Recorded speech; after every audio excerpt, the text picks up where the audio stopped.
Yeah, number one, coming off of a win, obviously huge, and especially in the form and fashion that we were able to win with. Obviously excited about being able to send off the seniors on a win, walking out of the stadium. Something we had talked about earlier in the week and challenged our guys about, and made it a priority and a level of importance with our guys. Made those guys stand up in the team meeting throughout the week, and just that we were playing for that group, and everybody, I knew those guys were going to play well, and those guys did. Those guys showed up and played well, and then we had those other guys, play well too, and it was just exciting. It was a big win. It was a good win right here at home. Obviously, our last home game. So excited to be able to do that and have the record that we have, at home this season. We talk about it every week now. Just how Cody keeps it, improving each and every week. I mean, he didn't throw for a whole lot of yards Saturday, but he was 16 of 18. Just talk about that itself. Yeah, impressive stat. I mean, I probably didn't feel that way. And when I saw the stat after the game, that's impressive. And it doesn't matter what Friday night, Saturday, Sundays. You go, throw for that percentage. Being 16 of 18. It's going to play into other things. Obviously catching the ball well, throwing the ball with accuracy, protection. Doing those things. So, that's positive to see, and obviously it's something we can continue to build on. And just, for Cody, just for him, it's like we talked about the whole season, continue to get better. Those are things that he's done, just as he's gained experience and just his comfort level with the scheme, progression and where and how he's supposed to take the ball places. And I think it's the fourth time this year he didn't throw an interception. You're 4-0 when he doesn't throw an interception. Yeah, that's always a battle that you want to win, and that's something that must continue to do, and obviously aware of in each and every game, and those are things we've got to do, is take care of the football and then create turnovers on that side of the ball.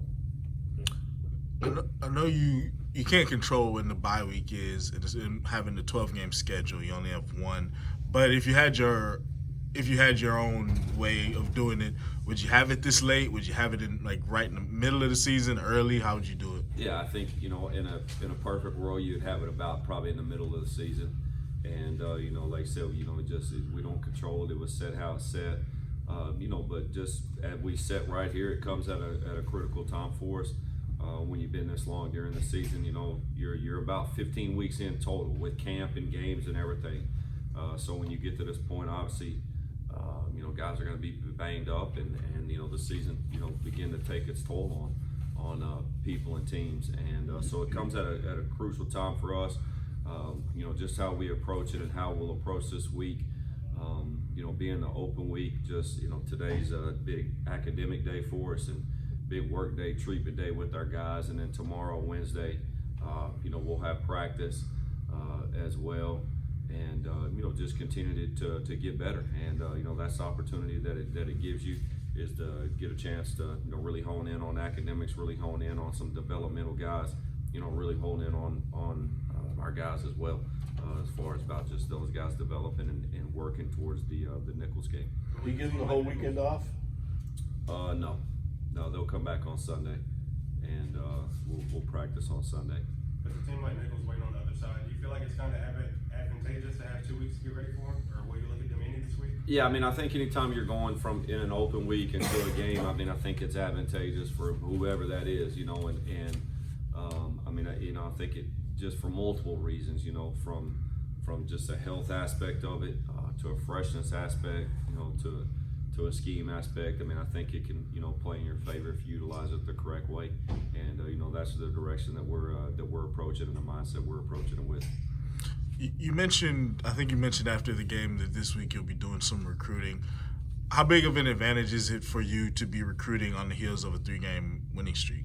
Yeah, I think it's huge, and with recruits and high school players and junior college players, I think that's always a positive. Anytime you get to show your program and show them McNeese, in that light, and those kids have been able to see us and see what we're, the success we've been able to have, and especially over the 3-game stretch that we've had. That's only a positive. So excited to do that. We're excited to get our coaches out on the road and see high school coaches here in the state of Louisiana and in Texas, and so that's huge for us to get our brand right out in front of people, and in front of high school coaches, in front of recruits, and for especially the ones that the guys we're excited about and that are excited about McNeese. The guys that missed a game against Northwestern State, do you anticipate, like, I'm just Elijah off the top of my head, do you anticipate having them back for next week? Yeah, I think so. Again, just talking about the open week really helps with that, being able to get those guys back healthy. So, he'd be one of them that we're sure working towards getting him healthy for the game. What's the atmosphere around you guys now? You won the 3 games you were supposed to win, which sets you up for a 2-game kind of sprint to the finish and a playoff shot. Is it obviously it's important to win those games to keep people kind of interested, but what's the approach now? Is 2 when we wait, or 2 when we're in? The conference is crazy. There's no guarantee set with any of that. The 2 words that I've talked about and we're going to talk about is just focus and finish. We just got to be focused on us, and we got to finish all the way out. And we've talked about that going back. When it was at 4 games, and I told y'all we compared it to the World Series at the time. Whoever won 4 was going to win it all, and just about the focus of that and what it was going to take, and who was going to win those 4 games and what was their approach. And so right now it's about focus with us and finish. And those are the things I'm going to challenge our guys to do. Over the 21, we got 21 days, for all that to happen, and that's the direction we're going with it. This rushing defense has been pretty outstanding these last few weeks. Obviously Saturday, only 20 yards on 22 carries, 10 tackles for loss. Just speak on the play of the rushing defense and the D-line these last few weeks. Yeah, those guys have played really well. When you just look up front and what those guys have been able to do, that's another stat when you look at it that's highly impressive. Highly impressive to be able to go do that and the tackle for losses. Just the pressure we're able to put on the quarterback. So those guys are playing, at a high level right now, being, productive and being able to cause havoc. And that's obviously beneficial to us. But those guys are playing, really well up front. And when those guys play well, it just trickles, as you go back, through the backers and to the back end guys. So. Just as a whole, really excited about what that group was able to do when you go back to the game.